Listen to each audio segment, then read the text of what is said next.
Yes, welcome in. Badgers getting ready for a visit from Washington coming up on Saturday. We may talk about that game at some point, Jesse. Maybe not. We'll see. Plenty else to get to as Chris McIntosh, for a third time, has come out and publicly supported Luke Fickell. This time, though, definitively saying that he will be back in 2026. He had a chance to, he chatted with several reporters, you included, and you can view that up on badgerconnect.com. We're going to dive into all of that. We'll also, again, as I said, we'll get into the perhaps a little bit of the Washington game, maybe what success looks like against the Huskies tomorrow, and we'll make our picks as well. Tailing you, I mean, we had the same picks except for one of them, and you won that one. So now you're up 3 games here in the final few weeks of the season. But again, we'll get to that. I know I put out an ask for some questions. Hopefully we can get to those as well. But obviously we need to start with Chris McIntosh giving Luke Fickell another year. He finally came out and explained why, or tried to explain why he has decided to bring him back. And I'll let you go because you had an opportunity to chat with him. You had questions. He had answers. But for you, when you look back at that 13-minute interview, what stands out for you? And I know that you wanted to address some of that. Yeah, I'll start with this. I know that I'm realistic. Not everybody who's watching or listening subscribes to Badger Connect and saw the full interview. I certainly wouldn't expect that. And I know that we posted a handful of the questions and answers and got some traction on social media. But I also want to provide as much context and clarity as I can by sharing all the questions that I asked. So if you're watching and listening, you can know at least what I asked him, because I treated this like I would if it wasn't an interview on camera. There were no parameters on questions I could or couldn't ask. And I felt it was important to ask all the questions that I asked. So just so people have some context and we can get into what the responses were, these are the questions that I asked him. For starters, why do you believe this is the right decision? There are 4 games left in the regular season, obviously. Why make this decision now? And he talked in part throughout this conversation about some of the injuries they've dealt with and the challenges they've faced. So I did ask him, to what do you attribute the issues facing Wisconsin football beyond injuries? Because as we know, there are clearly other problems at play. And then the next few questions I asked were, what changes will be made as we move forward to the offseason that you believe will put Wisconsin on a better path to success? Because it's one thing to have this news out there that Luke is back, but something clearly has to be different. I also asked him about the letter to fans that he wrote a few weeks ago. It was 2 days after that Ohio State loss, because he mentioned in that letter more athletics-funded investments into infrastructure, staffing, and student-athlete recruiting and retention. And we really hadn't heard anything beyond that. So I asked for clarification. I said, can you provide more clarity on what those things look like? And then I asked him, as athletic director, I said, you have to weigh all the angles. At any point during this process, did you consider an alternative path to move away and look for another coach?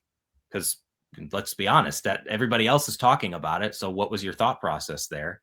And I asked him, are you concerned about pushback from fans as it relates to either financial contributions or season ticket sales, since the general season ticket sales, as we've discussed, have declined 10% this year? My last 2 questions for him were, do you believe your success and future as athletic director is tied to Luke's success as football coach? How do you view that? Which we've talked about as well. And lastly, the question or the response that gained the most traction was when this is what I wrote about too. So you can find the video, but you can also find the full story. We all remember when Luke Fickell was hired at that introductory press conference when Chris McIntosh talked about how they shared the same expectations, championship level expectations. Well, very clearly they're nowhere near that in the 34 games since Luke took over. So I said, you talked about that, championship level expectations at Wisconsin for the football program. As you look forward to year 4, what does success look like to you? How will you determine whether this is a path that is working? So we can get into all the responses and what people saw from those responses. but I wanted at the top of this show to provide as much context and clarity as I could, so everybody could know what questions I asked him, and we can go from there. Yeah, I think there is the impression, and we've tried to do the best we can in dispelling this idea that you take it easy on these people because of the position that you hold. And I would push back on that significantly. I think we have been very critical of Luke Fickell and critical of Chris McIntosh on this show, and it has not changed at all from last year or the year before. The exact same way. We've approached this the exact same way. So I would push back on anybody saying that that you were giving him softballs or we're not pressing him. You can only ask the questions. You cannot tell him to give you an answer that the people out there want, right? Like, that's not how this works. So I think that is important, and I think it's important for you to get it out there. Now, for what he said and this whole decision in general, I continue to be extremely not frustrated, but it just the decision here just doesn't make a ton of sense in a big picture, and it feels like he's tripling down on what is clearly to this point a mistake. How many times in college football, and again, we probably have to go back and dig into it deep, has a coach who came in to take over a program that was probably not at its highest level ever, clearly not, maybe trending downwards, and gotten worse, then got worse the next year, and then got worse another year, and then all of a sudden took a shot and right to the top? How many times has that happened? That's what Chris McIntosh is saying here. And obviously you were there. Colton Bartholomew got a chance to talk to him as well. Mark Stewart from the Milwaukee Journal-Sentinel got a chance to talk to him. Pete Thamel got a chance to talk to him as well and get his story out first. And so he talked to a lot of people, but Jim Polzine's tweet putting out his story is exactly, I think, how I kind of look at it now is, Don Morton and Barry Alvarez, can they be the same person? Chris McIntosh is betting that Luke Fickell is, because that's essentially what it is. He is at that Don Morton level, and for some reason he thinks, Chris McIntosh that this is going to go back up and be at the Barry Alvarez level or even competitive, and which they have not been this year. And I think that, to me, is where my struggle with the decision comes in. Well, obviously, we're going to find out whether you can go from a Don Morton type situation to Barry Alvarez, but the odds certainly are against him. Everything we've seen to this point makes it really difficult to have that hope and optimism. And I understand the fan response to this news, to the answers Chris McIntosh can give. And I understand Chris has certain messages that he wants to relay. And so you can ask questions, and ultimately he's going to say what he wants to say. And that is frustrating for the fan base. But this is the reality of the situation right now, where Luke is going to be back for year 4. But again, as we talked about, as you said, if you decide to run it back, how do you expect people to feel based on the on-field product? So it's a very challenging spot for Wisconsin. And it's frankly a unique spot as it relates to Power 4 football. I mentioned this in the story. There are 9 Power 4 conference coaches this season have already been fired. 3 of them have had buyouts of in excess of $20 million. And certainly that's been a talking point as well, because Luke's buyout at the end of the season would have been somewhere in the neighborhood of $25 million. Brian Kelly at LSU at a $53.8 million buyout. James Franklin at Penn State at a $49 million buyout. Billy Napier at Florida had a $20+ million buyout. Hugh Freeze at Auburn had a $15+ million buyout. That's clearly not what Wisconsin is doing here, but it's, as I've said before, the lowest point Wisconsin football has been since that transition from Don Morton to Barry Alvarez. And obviously, even when Barry got here, it took 3-4 years to get it on the right track.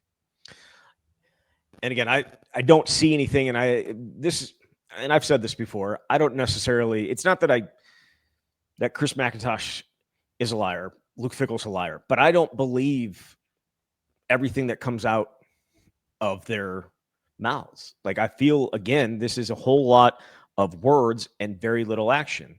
And saying that we have this plan in place. And since I've been here, I've never had a greater alignment with the with the chancellor. What does that mean?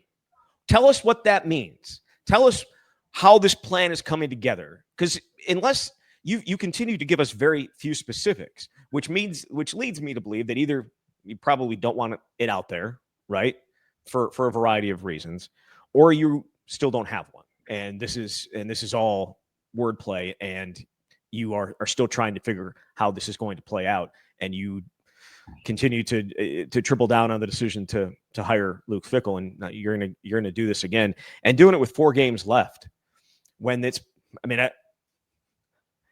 probably I guess a smart thing to because if you try and do this at the end of the year when you're 2-10, that's even tougher. But he said quite a few things that I think will certainly anger fans, and one of them was, and he apparently that said the answer was taken out of context, but it's simply not about how do you judge improvement. It's simply not about wins and losses. Why not? Why not is it about wins and losses? You don't have any wins to support yourself on. You have no foundation. You have 2 wins over non-power power 4 teams in over a year and 13 months now. You just do not have legs to stand on without producing wins. That's why that matters so much. So you can judge growth in the program in different ways, but for fans, it's about wins and losses, and you have nothing but losses of late, and the losses haven't been close. You haven't even been competitive. So to suggest that those are not the top of the list, and I guess he didn't necessarily say that they weren't at the top of the list, but they are at the top of the list. And when you say it's not simply because of that, people are going to take that a certain way, whether you mean it that way or not. You have to say wins and losses matter. They matter a ton. And right now, Wisconsin has no ability to find a win or even be competitive in a game. They've lost 9 of these 10 Big Ten games by 14 or more points. They just have not even been competitive. And that is what you're going to try and run back next year because you think you're going to you think your quarterback's going to stay healthy. They haven't been competitive. A quarterback is not going to change and all of a sudden make you not give up the points that you did against Penn State and Alabama and everybody else. It's just not. You have the team as a whole, the program as a whole is not good enough. And you have decided that that's okay. We're going to try it again. So the answer that he gave there was to the last question I asked about what success looks like in year 4. And that is the response that was posted on social media that elicited the greatest level of anger, understandably so, from Wisconsin fans. If you want to give the kindest interpretation that you can, I can understand where he's coming from a standpoint of taking a holistic view and saying there are so many things involved in a program and wins and losses are a part of that, but so are other things. Having said that, that's a response that's going to infuriate fans, even if he didn't. I don't know if the best interpretation is he didn't mean it. He would have liked to say it in a different way. You know what you can say? You can say, I don't want to put a win total on that. I don't think that would be fair, but we need to start winning some more games because if you're talking about championship level expectations, and he did say disappointed in where they are. They're obviously not anywhere close to where they need to be. But of course, we all know it comes down to wins and losses because if it didn't, coaches would have their jobs forever. And Paul Chryst a few years ago won a whole heck of a lot of games and then had a tough stretch and they were 2-3 and you got rid of him because yes, there were other issues going on, but the wins and losses weren't there. I think much like with any coach, if there are things behind the scenes that are not exactly where you want them to be, but you continue to win games, you're willing to tolerate that. So of course, that's a response that is going to anger fans. And it is in the end, all about wins and losses, and Wisconsin hasn't done nearly enough winning for a long time. So there was other stuff. What does additional investment mean for you? Because is that simply the money that's coming from that they're not? It's not the rev share, right? It's not the. So where is this? initially, unless that's what he's talking about, which is what everybody else is doing. It would obviously, if you're talking about additional investment, it would be above and beyond that $20 million that you are going to be at, that you can pay your players here because of that the House settlement. So, what is that plan? Why come out and talk again? Maybe you have an answer for me. I don't know. I'll give you a second to answer that in a minute. But why come out and have these conversations continually and then not provide any specifics for it? I don't understand the reasoning behind it if you don't. Yeah, I think that's another response that is challenging to a degree because, yes, it's something that he's reiterated. It's what he put in the letter. And as I mentioned before, I said, can you provide more clarity? What does this look like? And we know the House versus NCAA settlement went through. So this is the first year that schools like Wisconsin can directly pay athletes up to $20.5 million. And of course, the bulk of that money, that's for all sports, is going to go to football. Having said that, as we've seen throughout this NIL process, teams that are competitive for national titles, they had significant spend on NIL before there was revenue share, and you need above the cap spending. And so that's my understanding of it, is that money. And the most that he divulged was that he felt like they were in a good position as it related to sponsorship money. So I don't know what that means in terms of, they have X number of businesses lined up, they have X number of dollars lined up. And I'd also say that asking for a direct number is not something that is going to yield a fruitful response. But he did say that it's not something they're starting today. It's something that they've been building toward. But again, all these answers are going to be frustrating when nothing to date has yielded a positive product on the field. And I also don't know how much it would require for Wisconsin to put itself in a position to be more successful on the field. You and I have talked on this show about what do you need to do in the transfer portal. And yes, he had talked about specifically retention of players, high school recruits, transfer portal. That's obviously how you build your roster in this day and age. But where would that money be going toward? And that's not necessarily a question Chris can answer about X number of millions is going to a quarterback, X number is going to a O-line and D-line.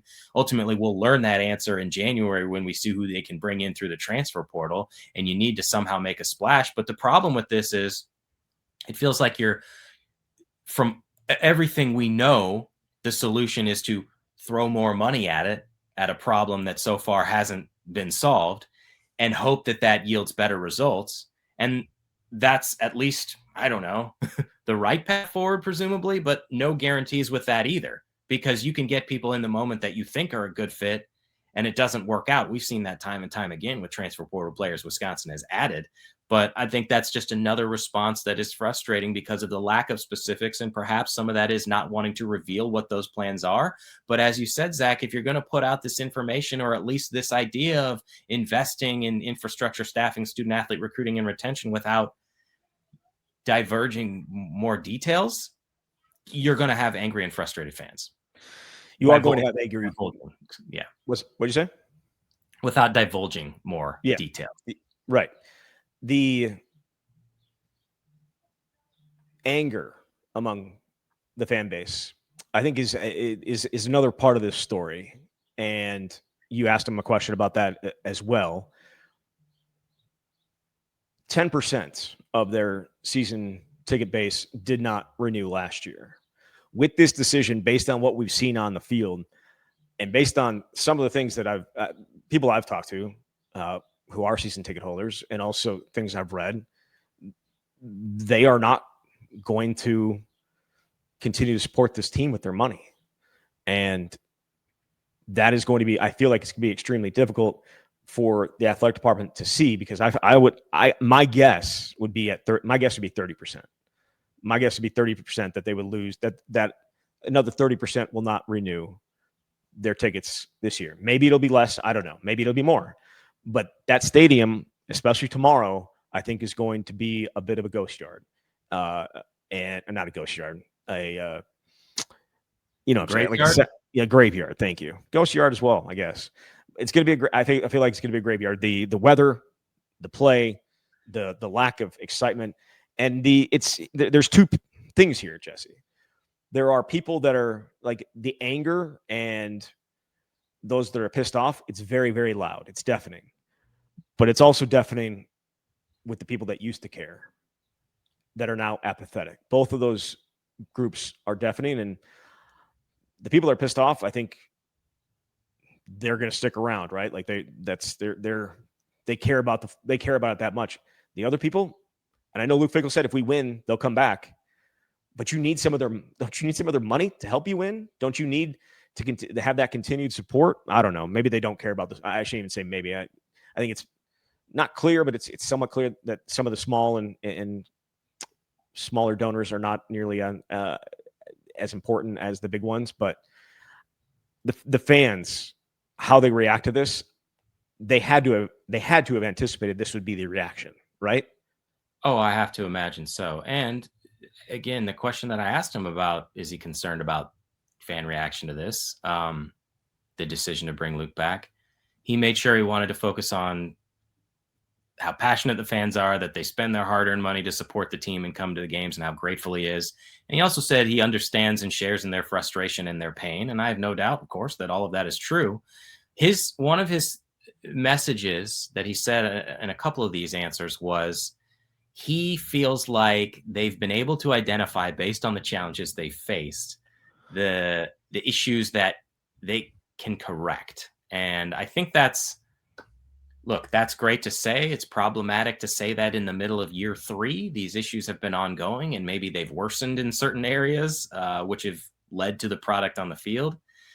But to get to this point and say, now we've identified it and now we have the answer, I think is frustrating to fans. But he said that he thinks they've identified those areas and they can put the program back in a place where fans can be proud and excited and encouraged about what Wisconsin is doing. So those are all things you can say now, but no fan right now is going to be happy with any of the answers because they're 2-6 on their way to 2-10. And by the way, you mentioned before the why do this now. Of all the answers that he gave, that was the answer that probably made the most sense in terms of decision-making process, largely because we've known for a few weeks at least that this has been a discussion internally, right? Players have talked about it. I wrote a story that published on Thursday. I know we talked on our last show about the recruiting class, but then I had a chance to talk to some of those guys.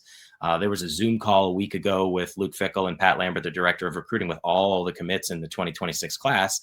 And one of the first things that players or recruits wanted to know was, are you going to be back? What's happening? And Luke told them with conviction that he was going to be back, and that him and the athletic director were linked like this. So it's not that it's necessarily a surprise at this point, but if you're going to do it, you put it out there because you're saying these last 4 games, they don't matter, right? Like you're doing this now so you can look at the future, and you need to put this to bed now so you can make sure you get those recruits, because the early signing period is in a month. So you can convince transfer portal players when the window opens in less than 2 months, so you can retain the players that are currently on the roster, and also for the coaches too. Because 3 years ago, if you fire a coach at midseason, a lot of those guys are going to wonder about their future, and they're going to be looking for jobs elsewhere. So I can at least understand, if you are going to make this decision, why you're making it now and not waiting 4 games. Having said that, obviously the decision itself has been met with considerable resistance. Yeah, and again, maybe it is met with even more resistance at 2-10. Who knows? We talk about the coaches, and their stability. There's no way you can there's no way you bring back the exact same staff. There have to be changes, correct? Oh, agreed? I would have to think so. I don't know how you can just do the exact same thing and say the only difference is the roster is going to be so upgraded that it's going to make a significant difference. I don't know. The other change or thing that Chris addressed that could be different, just to put it out there, was he spent considerable time, I felt like, talking about the injuries. And he said, I'm not making excuses, but you also have to acknowledge that's one of the realities. That he said in the past, Wisconsin has revamped its offseason structure in terms of workouts and all that to deal with soft tissue issues. And he said that's one of the things they're going to evaluate, because he said we're going to scrutinize and be critical of everything. Again, I'm not saying that that's what's happening or that that's what's going to make a difference, but if you're looking for any answers or things that will be different, that was at least something that he said. All these injuries are a little bit different. And I can't say that like that's why they're 2-6. Doesn't help not to have your quarterback, but there's a lot of other issues going on. But that injury is a freak injury. Like, it had nothing to do with what you could have done off season. Like, Sebastian Cheeks hitting him in practice or landing and knocking knees or whatever happened in practice. Like, how do you stop that? That's bad luck. Yeah. And It's also the Tyler Van Dyke tearing his ACL on the sideline, how are you preventing that? And Tanner Mordecai hitting his hand on a helmet, how are you going to prevent that? You don't. The rest of your program has to be strong enough to overcome that. And again, the last 2 years is different because the offense relied a lot on the quarterback to be great. This one was not supposed to be, but like Kevin Haywood tore his ACL in a practice, got rolled up on. These are injuries that are, I don't like, those are not injuries you're going to prevent, in my opinion. Like, you're not going to prevent a guy getting from tearing his ACL. Like, that's just what it is. And you look at some of the other injuries of important guys. I don't know how many of them are soft tissue injuries, like hamstrings and that type of thing. But it is largely irrelevant. I remember asking him back in Las Vegas during Big Ten Media Days whether he would take into consideration the loss of the quarterback when evaluating Luke Fickell, or if he ever thinks back and whether, if there's a what if, like, what if this guy didn't get hurt, or what if that guy didn't get hurt, and he said, no, we don't look at it like that. So it is maddening, but I also wonder, again, from his point of view, he's trying to take a positive view of how, and trying to turn what is an absolute abject disaster into a positive moving forward. And I just don't know how you turn the train around right now. Trying to stop the train and turn it and send it back in the other direction, I think it's not on the level of what Barry did, but it's not necessarily that far away either. Now, again, it's much easier to do it now than it was in the 90s because of the money, because of the ability to get transfers and all that good stuff. In Wisconsin, the last 30 years of how good they are, a lot of kids grew up knowing Wisconsin as a good program, whereas that was not the case when Barry showed up. But the feel and the vibe around everything could not be more different than roughly this time 3 years ago, where the excitement had never been higher. I've never seen the program, in terms of like people being upset or not caring, this little, or, what I'm saying, since the 90s. And again, the early 90s. And again, I was not nearly old enough to know everything and how people were feeling, but it's at that level right now. And I don't know how, unless you make a change at coach, how you turn that back around. The challenge is immense, and it feels like everything they've attempted hasn't worked. Very little has. And in order for it to reverse itself, almost everything has to go right. Not just a few things, not just they got one portal guy, maybe if that portal guy is a quarterback who can be a Heisman Trophy contender, but you also need people who can pass protect, and you need run blockers, and you need running backs, and so many things have to go right. And your decisions as a coach, you have to make the right decisions. And to date, it's hard to have a lot of confidence that the decisions that have been made have been the right decisions. So yeah, I mean, it is just, I don't want to say it feels like a hope and a prayer, but feels pretty close to that right now. That's, something is magically going to be different in year 4 because now there's better alignment or a greater willingness to spend money. Maybe that's all it takes. Maybe we'll be proven wrong a year from now. But to date, nothing has led us to believe that that's going to be the case.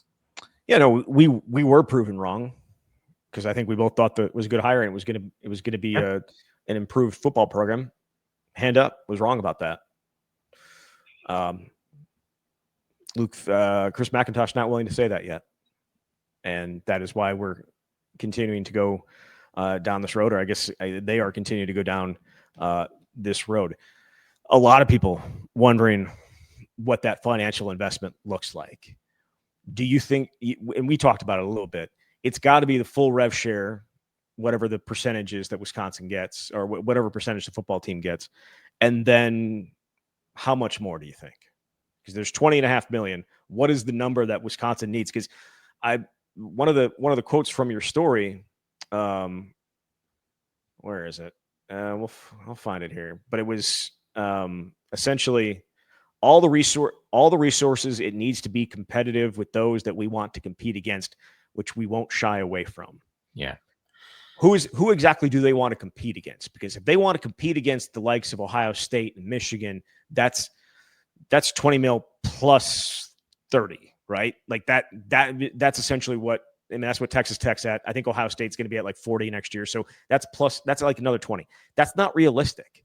So who exactly are they trying to compete against? They're trying to compete against the Iowas, the Illinois, the Minnesotas. Like that is, I believe, when they're talking about additional investment of who they want to compete against, that to me, that is who they're really truly competing against. And maybe you jump up and grab Ohio State once or twice in terms of when you play them. Maybe you pull an upset there. Being competitive at with those teams, that money wise, is not realistic right now. Yeah, it makes a lot of sense to think that it's the programs that you mentioned, because Wisconsin has slipped behind so many programs that it used to consistently beat. They've lost 12 games since last season by at least 14 points, which makes your head spin when you consider where Wisconsin was. The numbers are where it gets tough because Wisconsin is not going to volunteer that information. I wouldn't expect them to. They look at it like it's a competitive disadvantage, but we also don't know the numbers of these other schools. Every once in a while you hear it reported, especially if a team is spending a crap ton of money and boosters want you to know that. And Texas A&M, or when we heard about however much Ohio State was spending on the way to a national championship. But it's not like the NFL where you have a public salary structure. X player signed for 2 years and he's getting $9 million and this is the cap. And we know the cap as it relates to rev share, but in terms of the spend, it's above the cap. It's beyond the rev share because these are what all the other teams are doing. But I also can't tell you what I think the number needs to be in order for Wisconsin to be competitive. You'd like to say as many millions as humanly possible, but you have to raise that money. And that is where Chris talked about the sponsorship money. But what sponsors, how much would they be willing to donate, and how much do you believe you need? Those are all questions that we don't know the answers to, and Wisconsin, frankly, is not going to divulge. But I don't know what the pool would need to be. I mean, would you say $10 million? Is that even realistic? Is it $5 million? Obviously, when you bring in dudes from the transfer portal, these are six-figure guys, low six-figure guys, generally speaking, because they've got alternatives. So, and that doesn't include when you go and get a quarterback or some of these other higher end guys. It's a lot of lack of clarity right now. And that's, again, another aspect that's frustrating, I think, for everyone. If you were a booster, would you, and again, this is tough, right? Would you give money to them?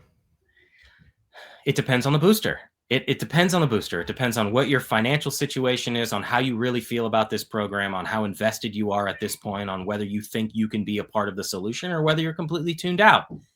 If you're some of the richest people among the boosters, well, you probably continue to support it. There's a lot of perks involved. It's nice to be a part of a program like this. But if you've been on the fence about it, I think it's hard to sell, continue to donate. But again, perhaps the plan is a different bracket financially. It's corporate sponsors or something like that where you can get a larger chunk.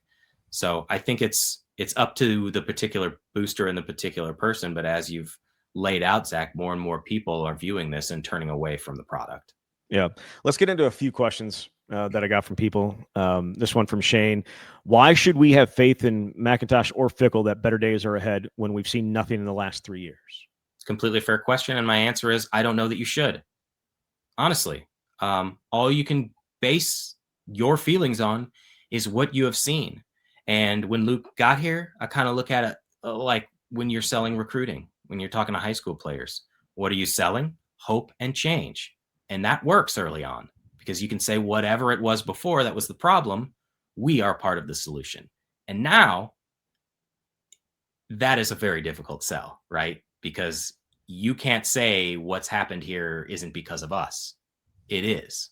So I think it's reasonable for fans to question things until they see something different. Kyle says, if they're putting more money towards coaching, does that mean new defensive and offensive coordinators next year? Well, I don't believe that offensive coordinator is going to change because I just don't think you can get a third shot at that. I also, as we've talked about, very rarely, except for early in the season, have we talked about the schematic approach by Jeff Grimes, because the product has been so poor that I don't even know who they could put out there to make something different. And I would also say that the defense is a big part of the reason Wisconsin is close in some of these games. Again, it's not like they're world beaters or a top 10 defense like we became accustomed to seeing, but at least they're playing hard and playing better. And there are pieces on that side that you can point to. So I'm not even sure that I would say there's definitely going to be a coordinator change, but you have to evaluate it. And I know people wouldn't be opposed to it because something's got to be different. And again, I'm not trying to let Jeff Grimes off the hook. They have the worst offense in the Power Four. And statistically, it's almost the worst offense in college football. There are like 2 group of 5 teams that are worse. And you have to own that as offensive coordinator, even if your personnel is significantly hampered. So you have to evaluate everything. And would changes shock me? No, because you cannot go into next season doing the exact same thing. Craig says, how is this not paired with an amended contract that significantly reduces Fickell's buyout in November, December next year? Because if this move fails, Fickell should not get $20 million not to coach at UW. That's a good question. I mean, obviously the buyout goes down each year. And I know a lot has been made about these 1-year extensions every year that all coaches get. That's not related to the initial 7-year contract and the buyout. Right. So, I mean, yes, the buyout would still be substantial. But I'd also say at this point, if you're obviously doubling down, and as Chris said in the story that I wrote in the conversation we had, he said, Luke is the same coach now as when I hired him, and I have full confidence in him.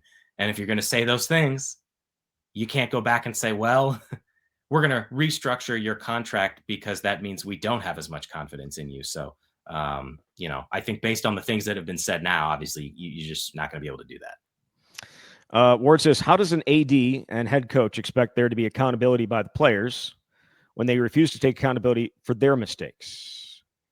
NIL and portal didn't just happen to UW, so how did all the other programs pivot?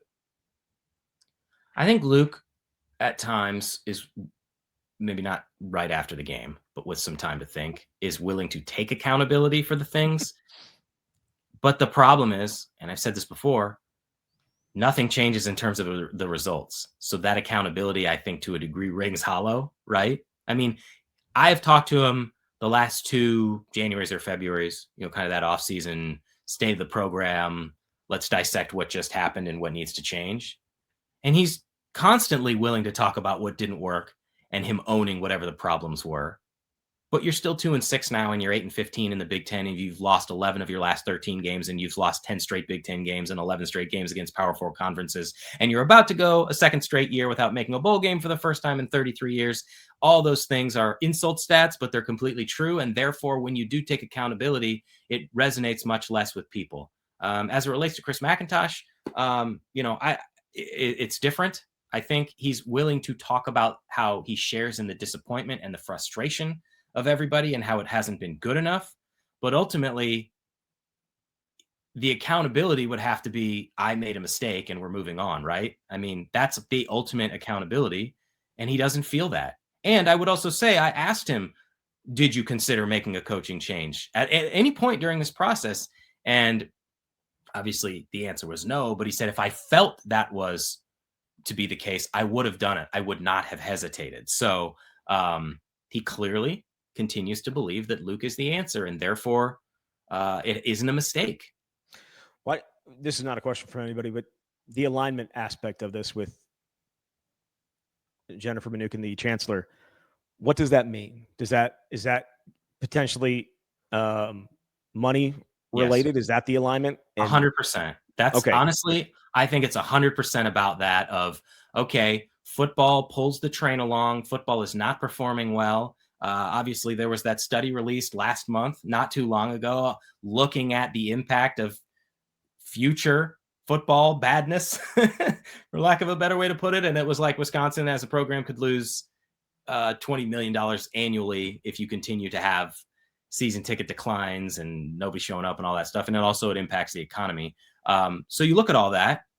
And as Donna Shalala once said, it's the front porch to the university and football. So I think that's where the alignment comes from is, yeah, the money has to go toward this in order to put Wisconsin on a better path. At least that's my understanding. Kevin says, how Jennifer Mnuchin be watching the last 2+ years play out, still think McIntosh should keep his job. Between the abuse scandals, the ongoing alienation of UW supporters, and #Fickell failure, isn't it clear he should be fired?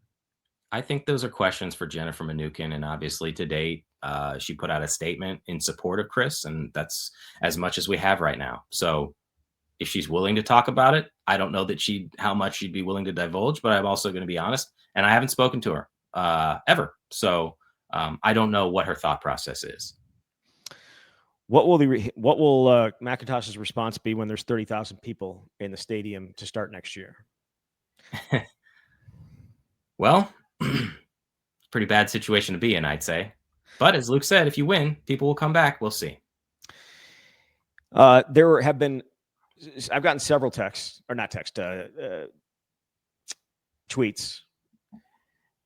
Could Wisconsin potentially change their mind if there's 4 horrible losses here at the end? No way. Honestly, I don't think you go through all of this and you make the decision now with a firm understanding of what could happen over the next 4 weeks, and then go back on this, because you're going to put yourself in a spot where this is the reason why Chris is doing this now. And maybe this doesn't matter, because if he brought in another coach, they bring in their own classes, you're going to lose almost all your recruits. You're going to lose a lot of players. And some people might say, well, good, because the product hasn't been good. But no, I don't believe. I think this is why, in part, you do it now. But let's be honest, and I mentioned this in the story, very real possibility Wisconsin goes 2-10, because the combined records of these 4 teams that are about to play are 27-8. Washington's 24th in the country. Indiana's undefeated, number 2 in the country. Illinois has 6 wins. Minnesota has 6 wins. These are all bowl teams as of now. And Wisconsin's not going to be favored in any of them. So very real possibility they go 2-10 and lose their last 10 games. The other one I got was, any chance Luke Fickell leaves on his own this offseason, as in like the negativity his family's dealing with, and him and McIntosh, like this whole outward get these 3 votes of confidence is just McIntosh negotiating as if he's going to keep him no matter what. Fickell doesn't want to be here, so there's somehow going to be a negotiation where that would get the buyout down even more, because he doesn't want to be here. So all we can go on are the interactions we've had with Luke. He does not strike me as the type of person to walk away from something without a fight. And you may say that's cliche, but he's the one who said consistently after these games, when he's seething, that he's going to continue to fight and that he wants the players to follow his lead. So I don't believe that is going to be the case. I think he's going to see this out until he's no longer allowed to see it out. And I'd also say, not that you get into coaching for money, but when your average annual salary is $7.8 million per year, which is life-changing money for 1 year, let alone for the duration of the contract, I think it would be hard to walk away from that. But ultimately, it's about how competitive he is and how he truly believes that he can be the answer. And I would wonder whether there's any type of self-doubt. I don't know whether he would acknowledge that, and what kind of introspection there's been. And I imagine that's way harder to do during the season. But when you come here with the confidence and arrogance, cockiness, however you want to put it. I mean, look, when I talked to him last offseason, he talked about arrogance and delusion, and he was referencing the team, but he was also referencing himself to a degree, that they were just going to come here and do exactly what they did at Cincinnati, and you get your teeth kicked in consistently. I know it eats at him. And so all that is to say, no, I don't believe that is what is going to take place. I do find it not eye-opening, but just at least notable that, like, almost, I won't say half his answers, but maybe 33% of his answers to questions are, I wish I knew, or I don't know. Yes. And that is alarming at this point, 3 years in. It's been that way the whole time. And I distinctly remember the game against Nebraska last year. Was it in Lincoln? I think it was 2023 when they played when they became bowl. No, that was 22. Yeah, last year was in Lincoln. Yeah. I remember him at the podium distinctly talking about all the questions, because I remember my game story was the responses to his questions, and almost all of them were, I don't know. But that's been ongoing. But I'd also say, I don't know that I can expect a different answer, because if you did know, you wouldn't be in this position. And of course, it's been alarming for some time. Yes. Sometimes you don't want to say I don't know, because doesn't. But what are you supposed to say? I do know, but I'm not going to tell you. It's something we're working through. It's something we're Yeah. trying to figure out. Just saying I don't know or I wish I knew does not inspire confidence in anybody that you know what you're doing and you know how to turn this around. I think that to me would be the bigger issue, right? Try and be positive about things as opposed to being down. And he's caught himself like that sometimes, right? Like it was after the Iowa game. I've never seen him more negative than that after the Iowa game. After the Ohio State game a week later, where the score was essentially the same, there was a lot more positivity. And maybe some of that had to do with conversations with Chris McIntosh or otherwise. I don't know. But the difference between them was notable. A couple more here. Josh says, is out of touch with reality Barry Alvarez the ultimate problem? Barry picked Mac as his successor, and Barry can never be wrong. The results have been constant issues of incompetence from the AD's office. Who decides if Mac Fickell stay? Ted Kellner. Who listens to Barry? Ted Kellner. Are we giving Barry Alvarez too much credit for this? Yeah, I'm not going to put what's happening right now on Barry. Yeah, obviously, Chris McIntosh is in this position in part because of the job that he has had before, and it'll set him up to become the athletic director. But I think almost not it's a huge problem, but the bigger problem is Barry consistently every week talking about the fans and how they should essentially just be grateful for they're ungrateful. And he walked that back very quickly. But I don't know that those comments help, but these are grown men in positions of power, and you've had a lot of time here without Barry. I understand that there's some residue from his tenure, obviously, because Chris McIntosh was here when Barry was here. But I just think that I'm not putting this on Barry now. Frank says, how does next year's schedule play a part in bringing him back? The thought of just more winnable games help justify a fourth year. Well, I don't know that they are looking. I mean, I don't know if it's, well, let's look at the schedule. There are more winnable games, so let's bring him back. I don't think that's what you can do.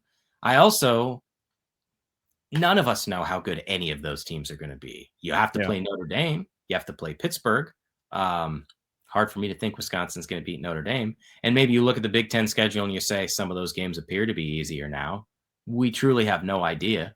But we also should be realistic and say we knew the schedule this year was going to be an absolute bear. We just had no idea Wisconsin was going to be this bad.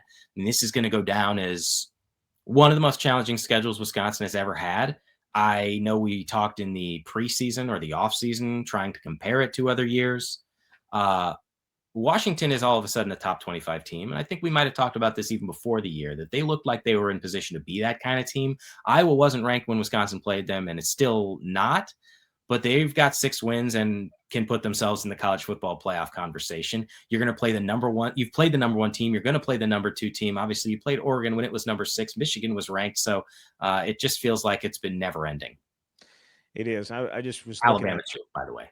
Yeah, I was just looking at how, what year had they played the most ranked teams, right? It's 6. So I believe I've looked this up too. Yeah, they played 6 top 25 teams, but those weren't all during the regular season, correct? Correct. Right. Ohio State and Oregon were both in the postseason. So in terms of regular season, they also played 6 and 20. No, that was also Penn State and Western Michigan in the postseason. I think this was going to be the first time they played 6 in a regular season. Really? I could be wrong, but I'm not. That's surprising. In 1999 they played 5 in the regular season, and then played Stanford in the Rose Bowl that year. You're probably right. Maybe I'll go back and look at it later. We don't really have time to be going through this right now. It's not going to be 7 because they're not going to make a bowl game. But That's in the regular season, that's kind of insane.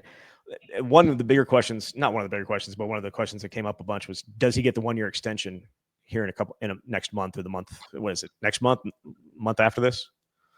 I'll bet he does. I don't know. People are going to, again, we know what it means, right? We know that it's irrelevant to the buyout. Yes. We know that it's irrelevant to everything. Luke, like, if you're not giving the extension, you're giving your coach you're saying dead man walking. Right. A message. I think Luke Fickell understands the message, right? That maybe, I mean, I would assume he does. I would assume he understands his position. But then again, the teams that he has coached the last 3 years have not been any good, and he's getting a 4th year anyway. So maybe he can do whatever he wants and not get fired. Good is all relative. Year 1 looks pretty good right now. Right. It's all relative. All right. I think that'll do it for our talk on Luke Fickell here. Unless you have something else you wanted to add. No. I will say, and I think we texted about this last night.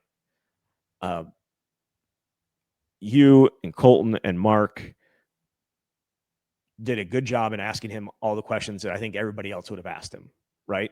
I think you guys did a great job with that. I still think it's a bunch of. I think it's very weak on Chris McIntosh's part not to face everybody, and to have a press conference when you're deciding to keep your head coach and to limit it to one-on-one interviews with 3 different people. That's no shot at any of you guys, and you know that, right? I do. Yeah, that's not a shot. I'm saying, with a decision this big, it is something that should be talked about with everybody.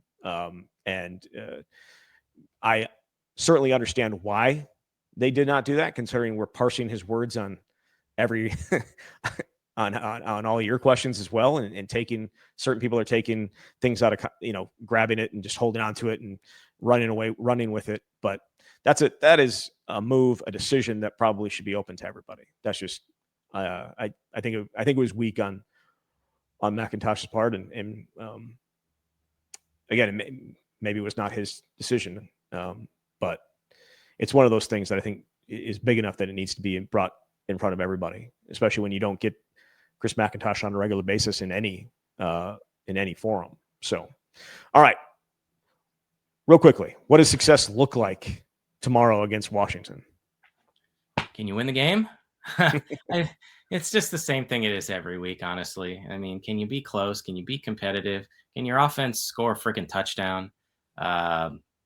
Do something of consequence. The games itself, I feel like I don't want to say meaningless, and I feel like maybe I'm having an existential crisis, but we say the same thing every week. I think be competitive. Yeah. Be in the game. That's where they're at. That's the bar, and it's really low. It's really low. As I mentioned before, 9 of these 10 losses in Big Ten play have come by 14 points or more. Can you keep it close? Can you be in this game in the 3rd or 4th quarter?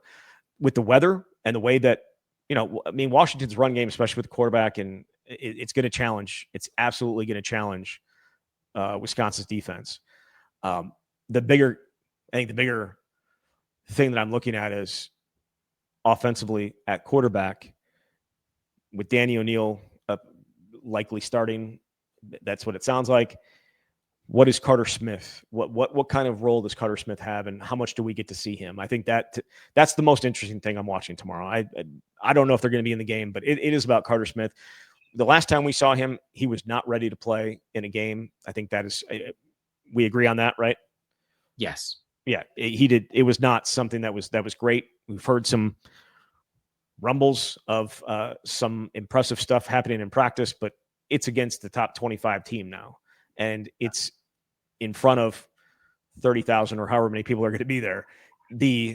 That is what I'm most interested in watching tomorrow. I don't think Wisconsin is going to win this game, but what does Carter Smith look like? Does he give you any kind of a lift, any kind of a boost that you desperately need?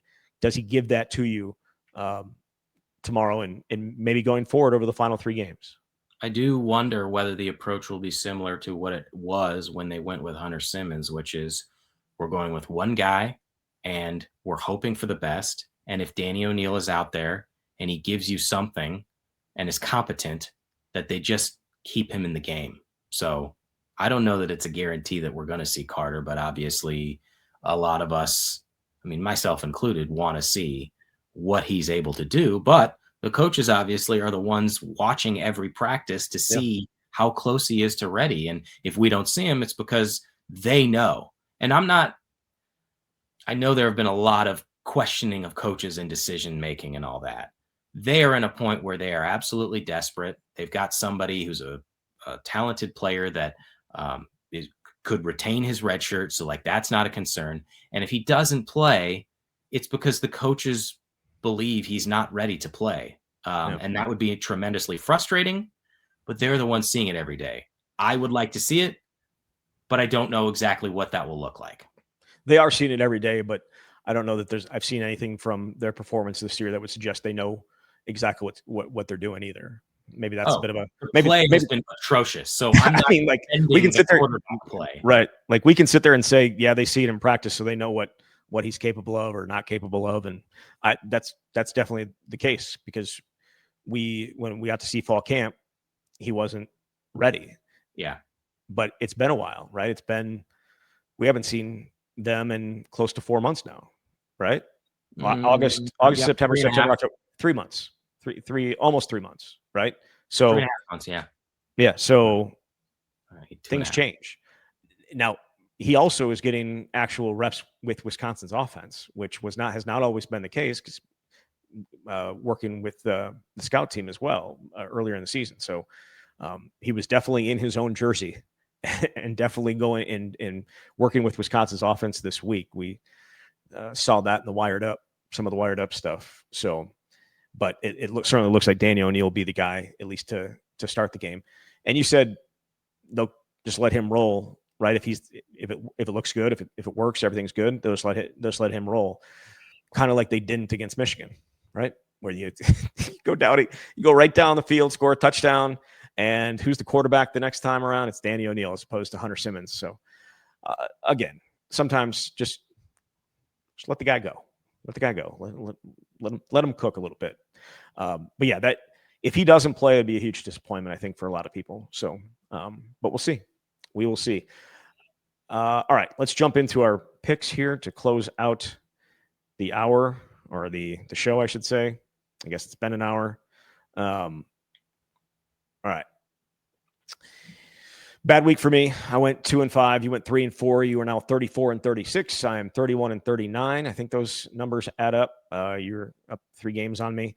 Let's jump into it. Northwestern at number 19 USC. The Trojans favored by 14.5. I'm going to be honest. It's the first time I've looked at these picks, so I'm just going to guess, but that's what I usually do anyway. Give me USC.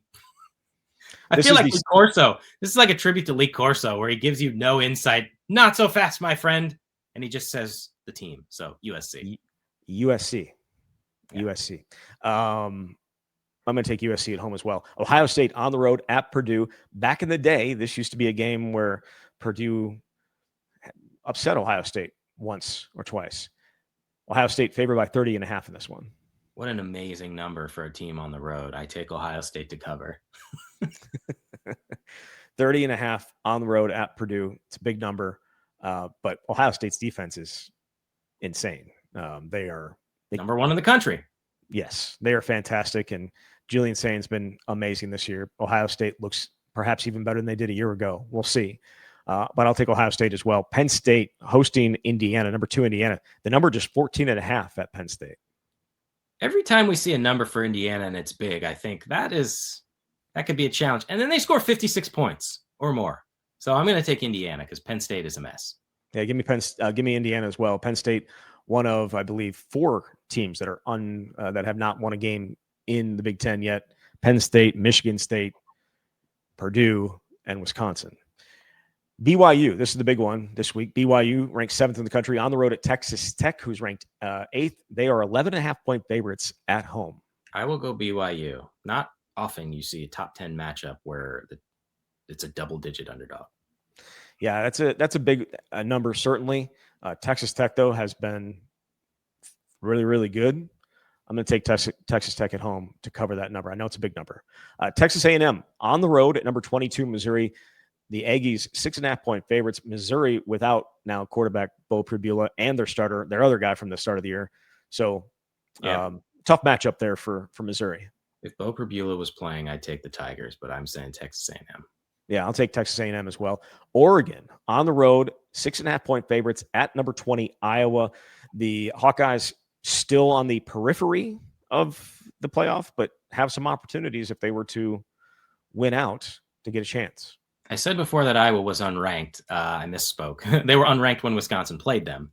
But is that an AP ranking or is that a CFP? Does it matter? It's a college football playoff ranking. Okay. Just wondering because I don't think Iowa was ranked in the AP poll. It doesn't matter.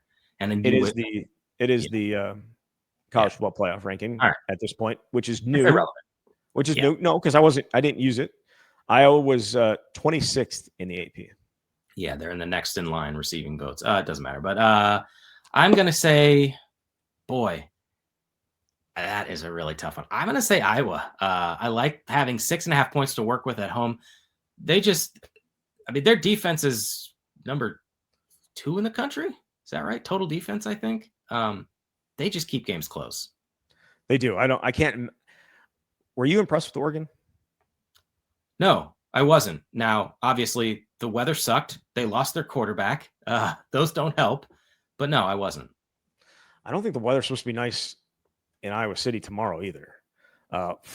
44 degrees with rain tomorrow. So, and windy. So I don't think the weather's going to be necessarily great for them either. I'm going to take Iowa as well. Final game, number 23 UW at unranked UW. The 23rd ranked UW team is 10.5-point favorites. Give me the weather report. Cold and rainy. Cold and rainy. For Wisconsin, and you're talking about Wisconsin and UW and UW? Yeah. Look, there's a part of me that wanted to say Wisconsin would only lose 20-10, but that would be me thinking there's a ray of hope in this game that the Badgers could cover. I just have no reason to believe that's going to be the case. As we've said, they've lost pretty much every game against a decent team by more than 2 touchdowns. Washington's playing really well. I don't even think the bye week is going to help Wisconsin. So I'll say Washington covers in this one. Yeah, give me UW as well. Which one? Just UW. Whoever wins this game gets to keep UW for themselves, right? Well, you get to add a win to your total. I'm going to take the 23rd ranked UW team over the unranked UW team. I don't think the bye helped, and I don't think there's going to be some kind of miraculous boost off of Chris McIntosh's words, like our coach is going to be back, we're going to play for him, all that good stuff. I don't see that happening either, but we shall see. Again, Wisconsin and Washington getting going at Camp Randall 3:30 tomorrow, and we'll be back later to talk about it and then get ready for the murder that will be Wisconsin at Indiana next week. All right, Jesse, thank you very much. Thanks, Zach. All right, there is Jesse Temple from Badger Connect. You've been listening to The Camp.